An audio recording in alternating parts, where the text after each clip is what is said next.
So tell me about your blog and your writing. Okay, well, It's called, what's the name of it? the name of my blog is loveliftedme.blog.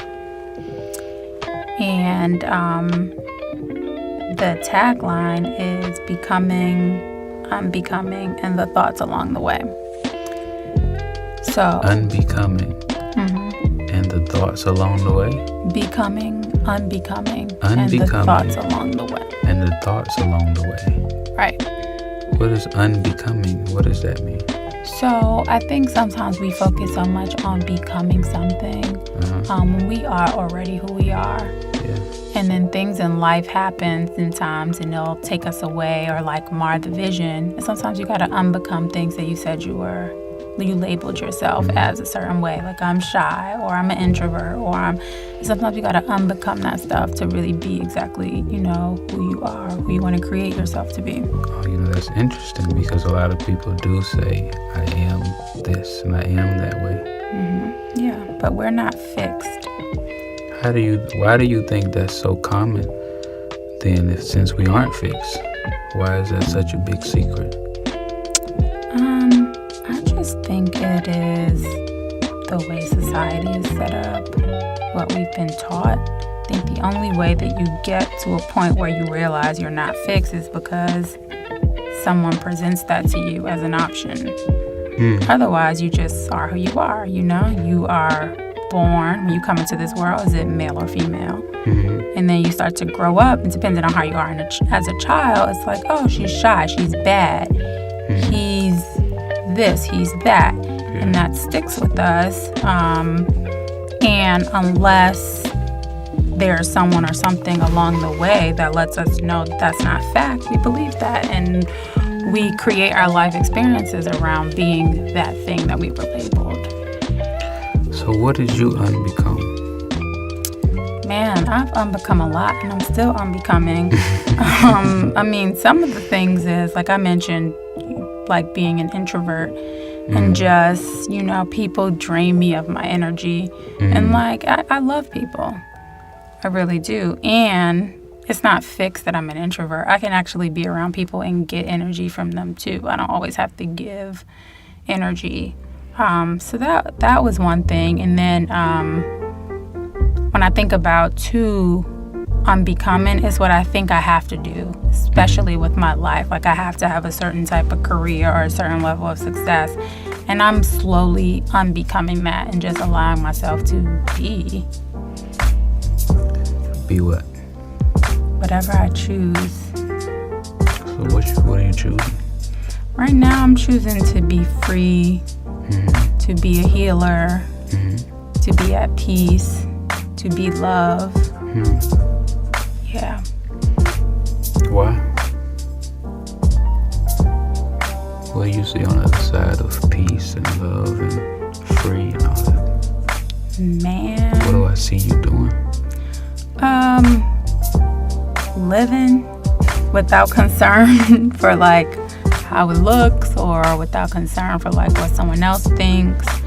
I get to define what success looks like for me. And, also I get to tap into my spiritual gifts, which for so long I didn't because it's just not something that I had permission to do, so to speak. So when I just get to be, I get to use my hands. I have, hands that want to heal and that want to contribute, So I'll be a birth doula and I'll train to be a midwife and I'll travel the world and I'll write. And I'll just write about whatever the fuck comes to mind. We're stepping over a few things. You said medulla. That's how you say it. Or was it a doula? A doula. A doula? And you have to tell to some of the people who are not familiar with training to be a doula and healing hands and things, so you don't sound like Cleo the psychic. Call me now. Yeah, I don't mind sounding like the psychic. Probably not Miss Cleo, but... Yeah. But tell them what you mean when you say you want to heal people. Yeah, so essentially, in all of our own rights, we're healers. Yeah. And sometimes we give up that power to outside sources. And I'm just going through a process in my life where I'm consistently healing from things, healing from the past, healing from unbecoming is essentially healing. Right. But also, when you get in touch with your gifts, it can be your voice, it can be your hands. We have gifts, and when you tap into it, you realize how it impacts other people. So a doula is someone that assists women during birthing process.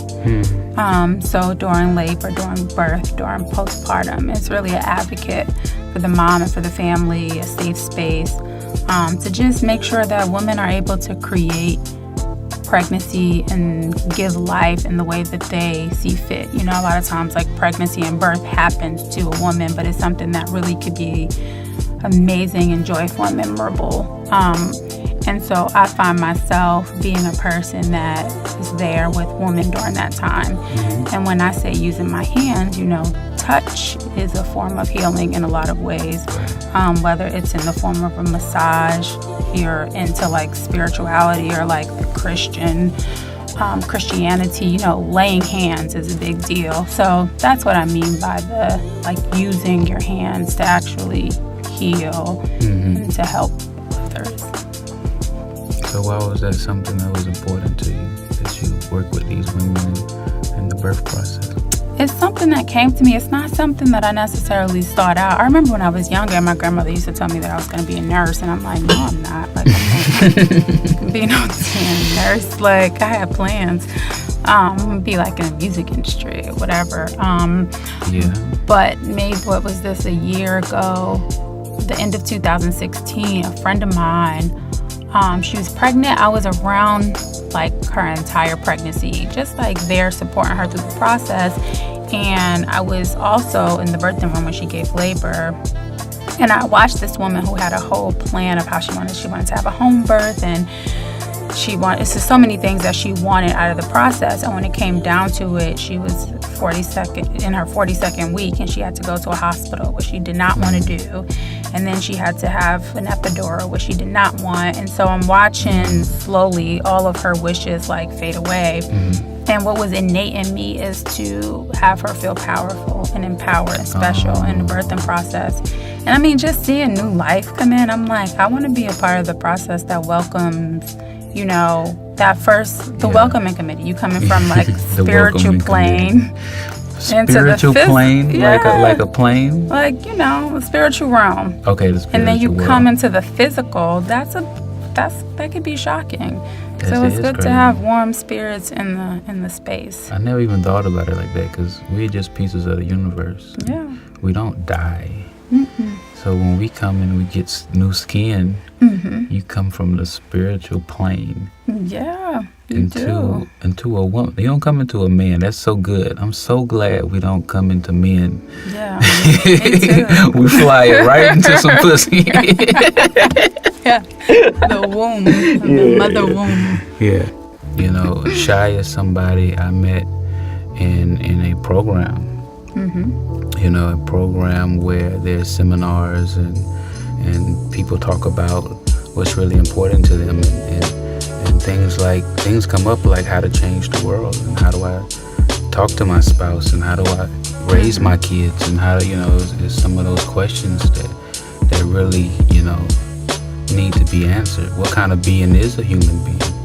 You know, if we are unbecoming, that means we became something, and a lot of it is our past. So we're some people who we're out to transform things and transform the world and transform, you know, mothers and people in the industry and things like that. So, Shyah, before we get out of here, I want to know if you have any questions for me. Sure. So, since we were on the conversation of becoming and unbecoming, where are you on your path of becoming or unbecoming? I would say, because I remember I asked you, what did you have to unbecome? I had to unbecome lazy. I had to unbecome procrastination. I had to unbecome hating my daughter's mom. You know, I had to unbecome giving up in the music industry. You know, because all of those things, all those experiences and things, they become real good excuses of why to not do music or to not do art or to not jump in the booth. See, Shyah didn't know we was going to do this today. No, not at all. You know, she was talking about her headaches and stuff, and you know, she said she had a migraine. But you know, I figured instead of her watching me play on the piano a million times over and over, I said, why not get my friend and just get her thoughts and just get a interview of her life and what's important to her. And we're going to be doing this. This is episode 1. This is the pilot. So, I don't know. Take them somewhere, Shyah. Okay, but so Unbecoming. And, you know, I gave up. I was going to give up. I wasn't going to do music anymore. Yeah. Because I've seen things in the music industry and I felt like if everybody's going to be a snake, what am I here for? Am I going to graduate to be a snake just like them? Right. Like why is the rules set the way they're set? Then there ain't no rules. Ain't anybody trying to tell you the rules. And even if you have a lawyer, they're not trying to tell you the rules, bro. They're trying to get paid most of the time. Right. So what is your experience in the music industry? What do you do? So now it's like recently I've had like a career change. Okay. You know what I'm saying? I've been in the music industry since as long as I can remember, from my dad on his own radio station and my uncle being an A&R at Polygram Records, to my cousin having his own home studio back when it was ADAT, where you didn't even have those in the house. You had those at a real studio. And, you know, I learned how to program an MPC and a motif and, you know, MC505 and, you know, the VS1880 and all those things that a lot of people don't even know what I'm talking about when I mention that stuff. People just know Fruity Loops nowadays. So, you know, I started, and I've always really kind of wanted to be an artist. I never all the way went through with it. Like I was in high school, I was in a group called Future. That's ironic, right? It was me, my friend Mike, and my friend Darius. Nice. And we would sing to the girls in the lunchroom and stuff. And I'd beat on the table, we'd harmonize and stuff. It was also in chorus, and we made a CD called Back Up. Like Back Up, like Get Away. And it was 22 songs on it.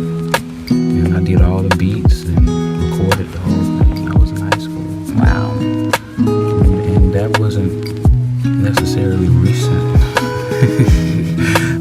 Not to give my age, but it was you know, early 2000.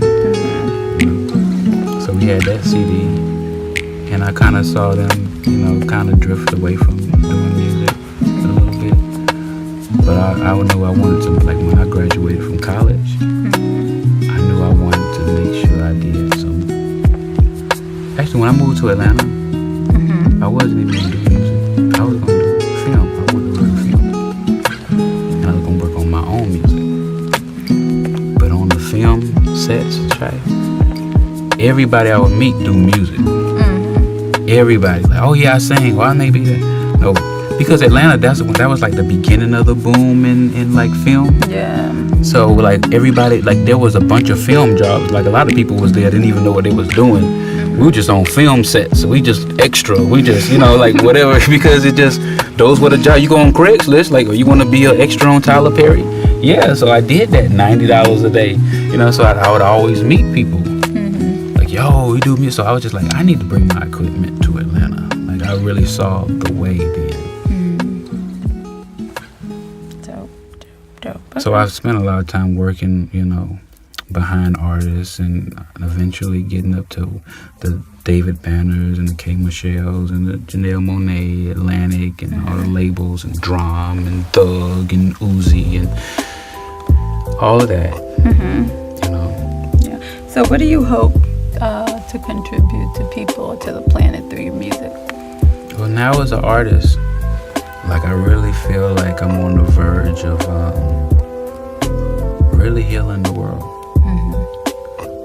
And I know that sounds so far-fetched, but like nowadays we can remember like the call from Augusta to Atlanta was like 50 cents or 55 cents a minute or something like that. Do you remember like minutes and before unlimited like calling cards and like all now I can work with somebody in the Philippines. I can work with somebody in Germany in real time.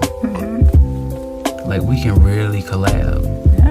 And it doesn't take but one thought to reach a bunch of people. Because see, my real message is to rid your negative thoughts. Because when you have negative thoughts about yourself, people, your past, or anything like that, those negative thoughts really block your energy. And it blocks your blessings from coming in. You cannot get blessed when you don't love your sister and your brother, and you gotta forgive all those people that you feel like hurt you. You know, to create space to create get whatever it is you want. To create a space, and I'm not saying that it don't hurt anymore, or you don't have those same thoughts, but you just have to notice that when you have those thoughts, that oh man, I'm having negative thoughts about Shyah. She didn't text me back yet. I don't like that.